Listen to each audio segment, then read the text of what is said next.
2.9 billion CFA francs is the budget for BIYA Council for this 2025 year. This was the raison d'etre of the December session of the BIYA Council that held this Thursday, 12th December 2024.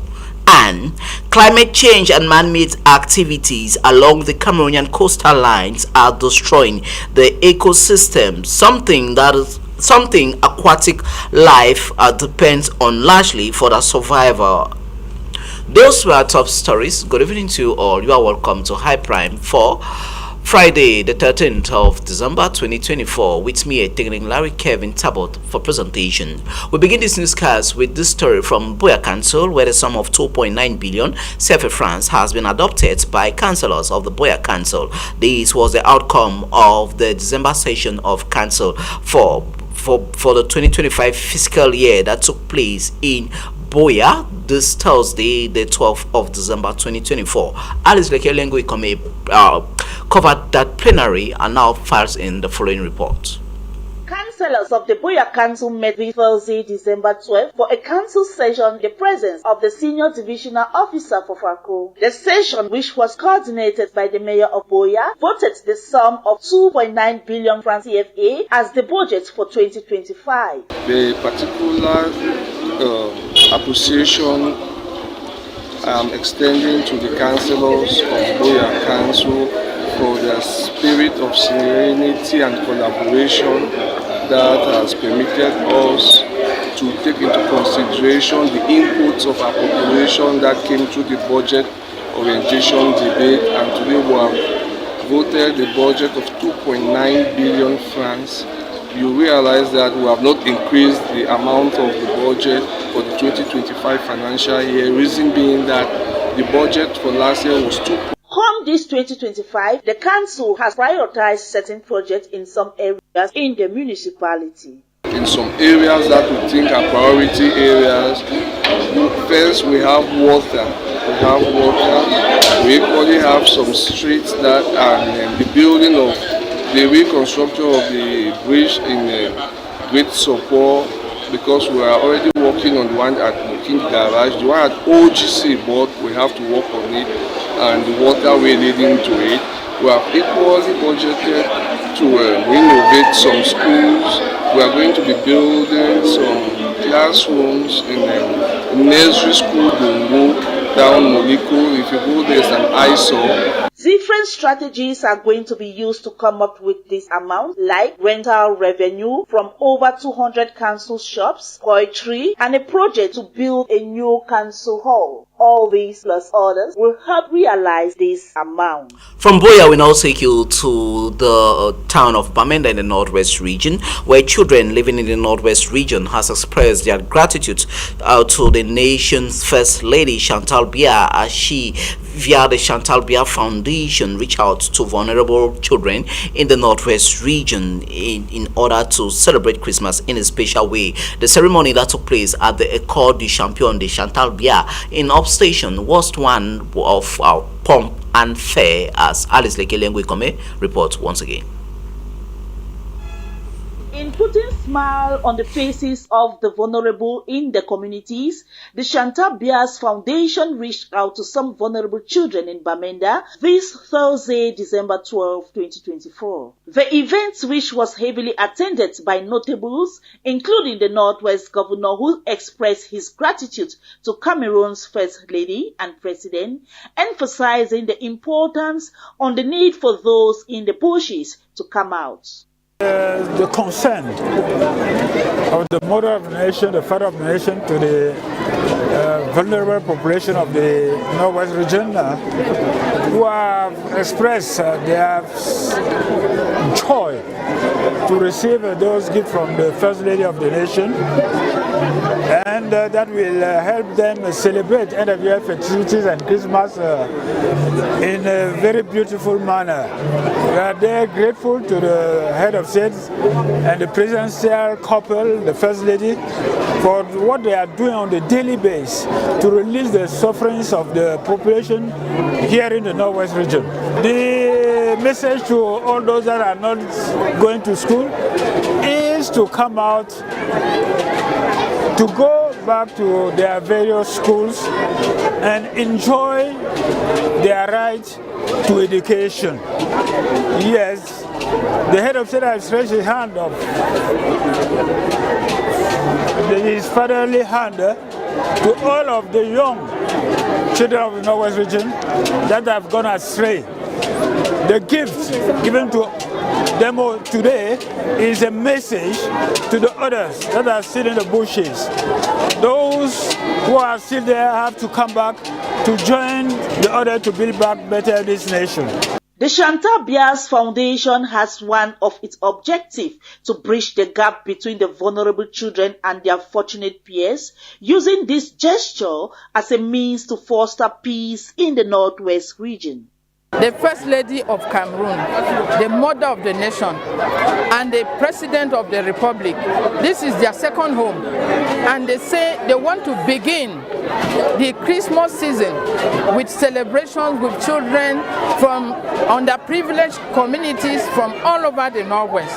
So they have to come to tell the population of the Northwest that in spite of anything that is happening, they are with them full time and they will always be with them. They are part and parcel of this community.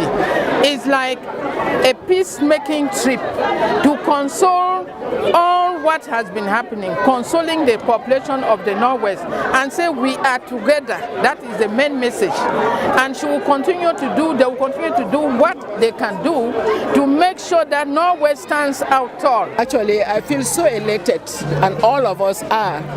We feel that it was choosing the Northwest as the place to start off the Christmas presents for children is a remarkable consideration for this region. And this only goes to show how much the First Lady and her husband, the President, hold this region in very high esteem. And we are extremely happy, and honestly, no words can express our thanks to her. To see what has happened here is something that the mouth cannot talk. To these children, the gift is timely, for Christmas will be well celebrated. Building us a very nice school and giving us all these gifts. We pray that may God keep her alive and replenish the source, and we will use the gift she gave us very well and celebrate our Christmas well. Hundreds of kits were distributed to the pupils who expressed their gratitude with singing and dancing. Do your work as the letters you, so that God Almighty will guide against your duty. We now take you to the city of Douala following the defiance from the board chair of the Network for the Defenders of Human Rights for Central Africa, known for short as REDHAC in French, Barrister Alice Com. The senior divisional officer for Vuri, Siviak Marin Vogu, says any person who attributes such who exhibits such attributes should face the law. Should face the law. This follows the outing of several lawyers in Cameroon who have been adding their voices to that of Barrister Alice Com as they are defending her action of destroying the first seal that was put in place by the local administration in Vuri division of the Littoral region by destroying the seal at the headquarters of REDHAC in Bali. More on that in the following story.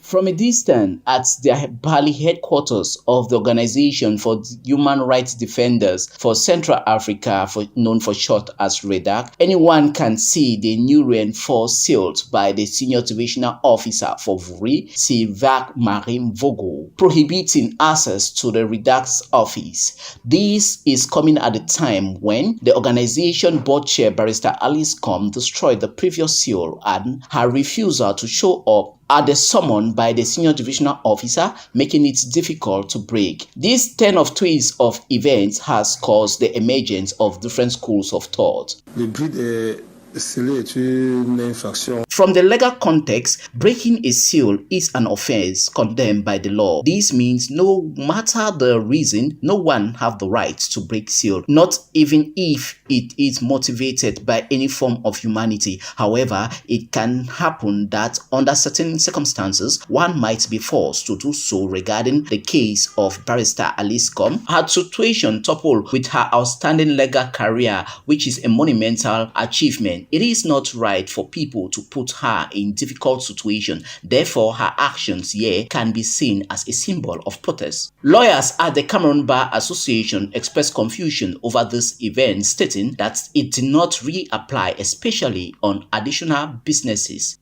This person did the admission that involved manifesting orders in any way. However, the cutting off of the seal by Barrister Aliscom is reviewed as an act of protest, as she have every right to do so. Barrister Aliscom have my full support, as I took on my Facebook handle as I call on the Cameroon Bar Associations to stand up for her and protect her, as she is a valuable asset to the state and the legal practice in Cameroon. As one of the few pioneer legal luminaries, she deserves our support. The barrister's comment comes after Barrister Aliscom, the board chair of REDHAC, failed to comply with the SDO summon following the previous seal destruction. The administration should not have returned to reapply the seal, especially with additional locks, because it's not good. It is regrettable, as this reveals the incompetence of the administration.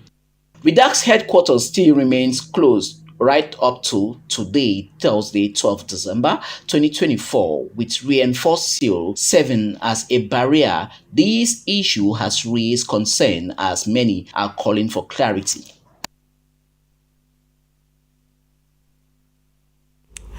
At the budgetary session of the Womb Council in MENCHUM Division of the Northwest Region, the Mayor Anthony Ngambongvo used the occasion to call out on the different stakeholders involved in the delivery of local services at that set municipal structure to do all it takes for service delivery to be conducted swiftly.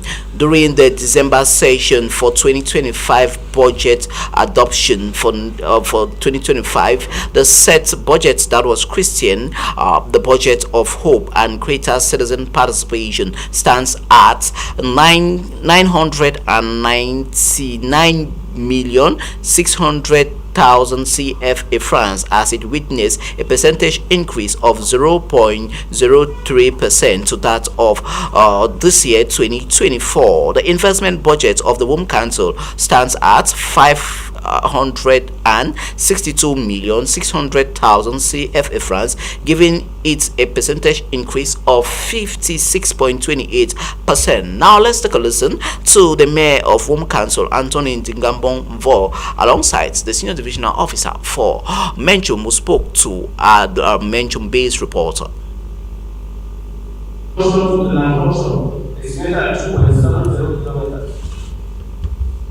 Reaction road from State Junction to the municipal stadium behind the station. Concern with the cost of many of American villages. Acquisition of solar equipment for the Womb Council Rest House by Shosura. Concern with the water and the insurance and Obama to the school village.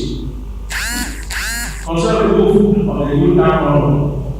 Creation and organization and operationalization of the poultry farm in the council. Because of educational barrier, but that one not anybody today. You get the event that was started or commissioner who are the people who today. Even though they be each. So if they get sexual now, when I'm not working right, then they present new woman. Then they come forward to the gender team. Who are not that.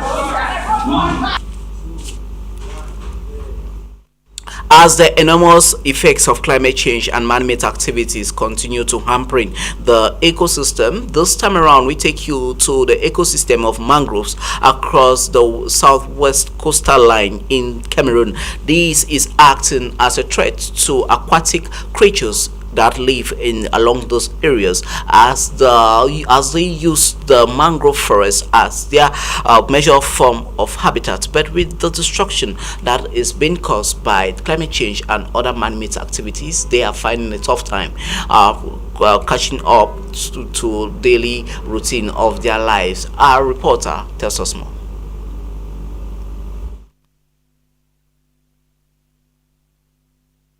And climate change. The mangrove ecosystem in Cameroon are under threat from man-made activities and climate change. In the country, these ecosystems are common along the coastline of the southwest region, the south and the littoral regions of the country. We are in Tiko, one of the towns in the southwest region where these mangroves are common.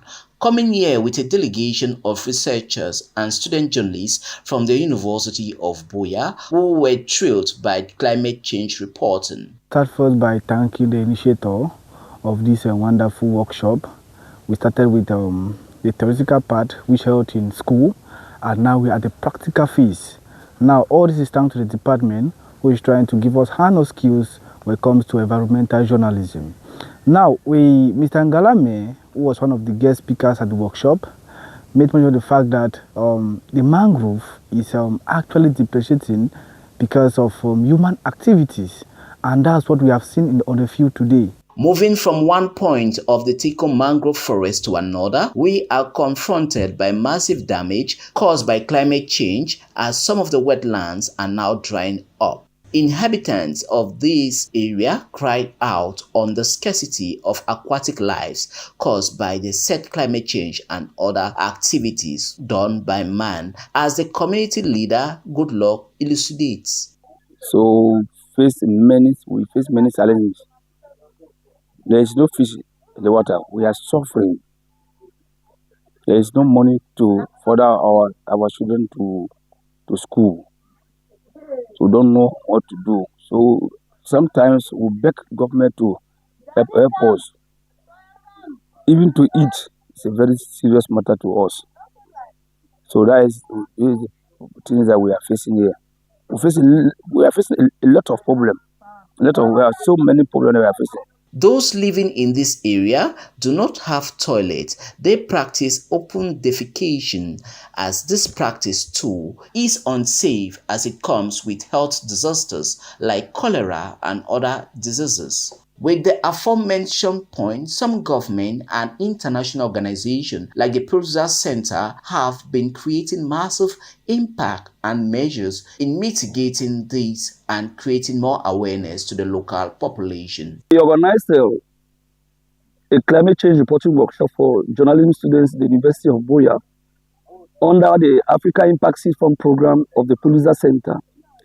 And the objective of the workshop or the project was to equip journalism students with skills in climate change reporting. And as a follow-up to the workshop, we decided to engage a field trip to the Tiko mangroves and explain to them the importance of mangroves in carbon sequestration, environmental protection, fish breeding, and livelihoods. The mangrove ecosystem, commonly known as Mutanda, is very critical in fish breeding because fish breeding in Mutanda, and of recent we have observed that fish stocks are depleting because the fish don't have a biological rest. They don't have way to rest. There's over harvesting and a lot of other problems. And despite the severity of these issues, journalists in our context don't take climate change or mangrove ecosystem reporting seriously. And when we identified this gap, we decided to partner with the Producer Center to create a new generation of climate-aware journalists from the university classrooms, which is why we train over 300 students, and we are progressively establishing a climate journalism hub, which is a hands-on, skills-based club in the Department of Journalism and Mass Communication, where young learners will take interest in climate change reporting. And we are beginning a series of field visits to different mangrove ecosystems along the coast of southwest Cameroon. The researcher and his team from the University of BIYA outlined on their objective of this work visit that falls in line with accordance with the need to ensure more sensitization and awareness impact is being created. We beg government to assist we, to help we, or say make things and grow, things and better for we. Even for assist with some money we can afford our picking them for even for feed ourselves, all those things would beg government. As the veritable impact of climate change and the destruction of the mangrove forests and wetlands, local, the national and global communities are called upon to do the needful so as to address these worries. As we come close to our activities in the mangrove forest of Tico, one thing remains veritable, that is, these wetlands and mangrove forests of Tico and other parts of the West African coastal lines are in dire need of adequate conservation and protection from humanity, as human needs nature more than nature needs humans. To our viewers in Cameroon and around the world, you are watching High Prime. We now take you to one of those typical issues, menstrual hygiene, a burning point in conflict hit areas. Women and girls' reproductive health is quite essential for each and every one of them. These are according to the World Health Organization, who says women and girls who live in conflict hit areas suffer a lot when it comes to keeping up a good menstrual hygiene cycle.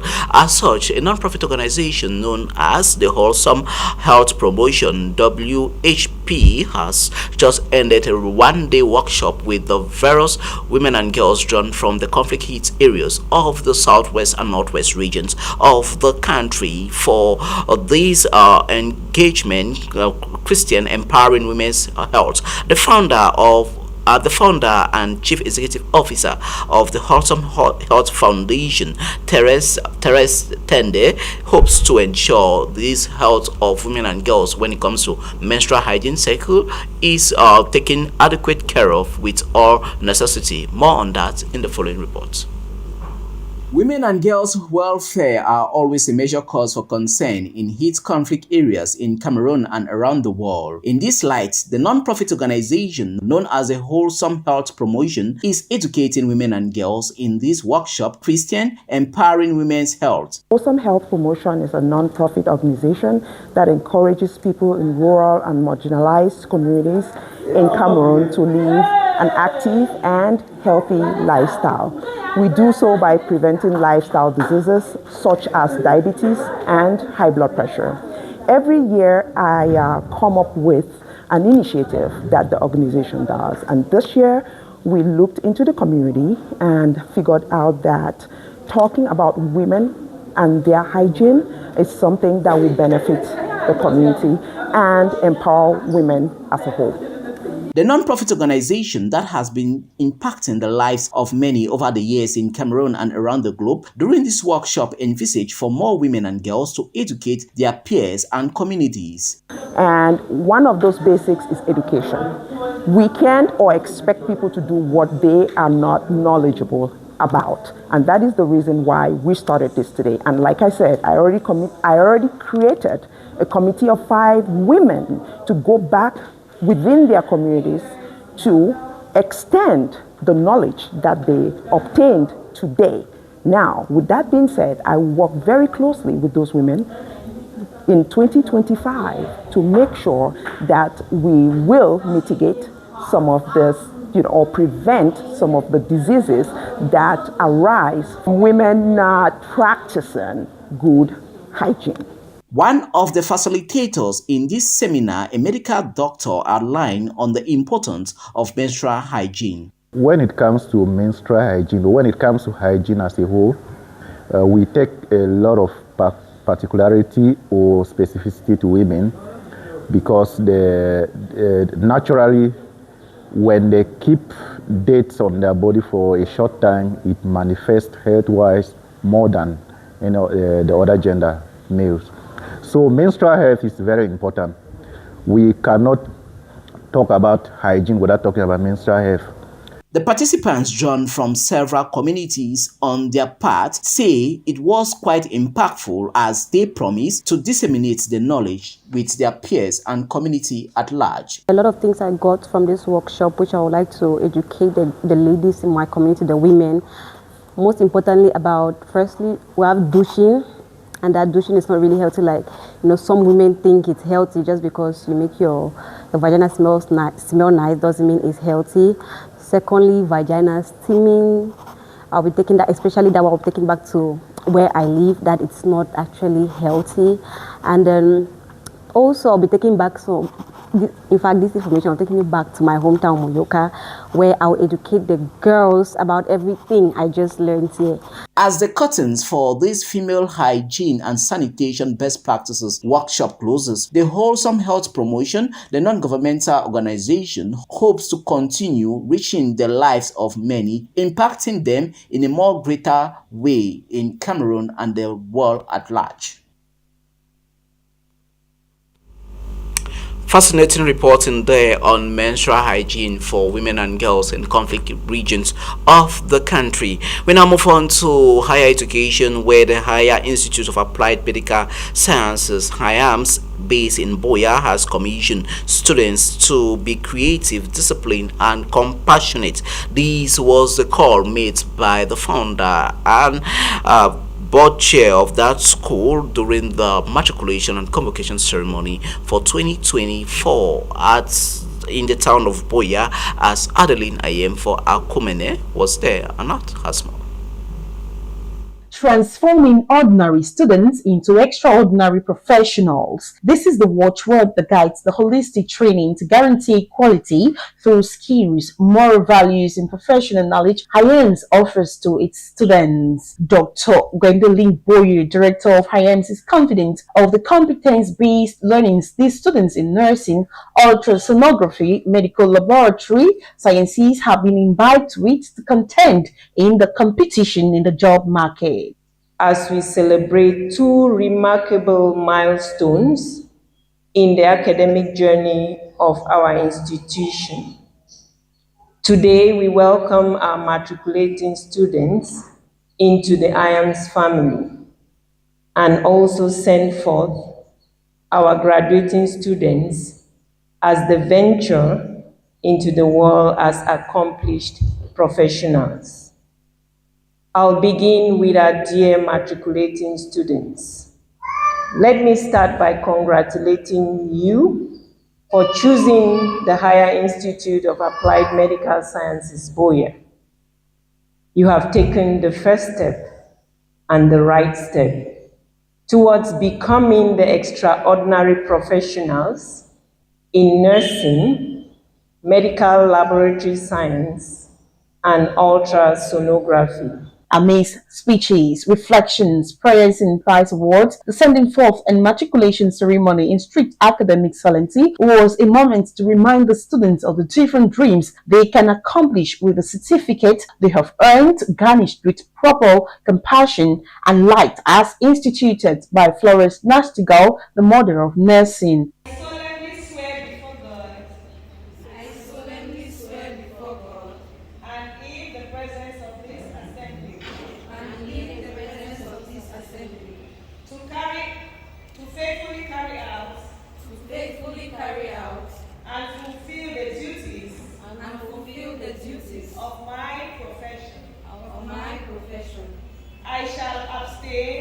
I shall abstain from all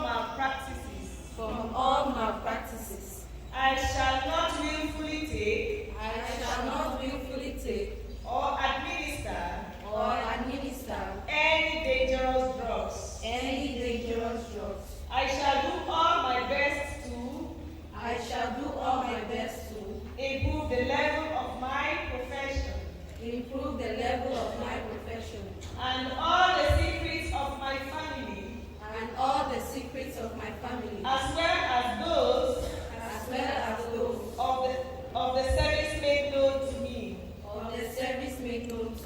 The highlight of the twin event was a brilliant discourse presented by a former student of HIAMS, lifting the hopes of both graduating and matriculation students. Dr. Obenayok's story of failure to success exposed the students to success traits, including right companionship, healthy lifestyle, commitment, among others. Greatness can be seen even before it manifests. I see it before me graduates and matriculates full of smiles, joy, and ambition, and it is my hope that this joy is not merely premised upon acquiring a certificate or ordinary diploma, but actually getting set to make this world a better place. Despite challenges such as abandoning a modern facility campus in Moya during the crisis, the school, like a falcon, believes the success of this batch, christened the batch of survivors, has birthed hope, especially in the Prime Minister's upliftment of the ban on HND and degree programs in health and biomedical sciences, and therefore calls on all to enroll into HIAMS and benefit from the holistic and professional trainings that guarantees growth and positive impact in the medical field. Massive thanks to Adelina Yemfo-Akumene for doing us that elaborate report in there. And with that report from you, Adeline, this is where we wrap up tonight's newscast, High Prime for Friday, the 13th of December 2024. For presentation, I am a technical Larry Kevin. Till we come your way next Monday. Good night.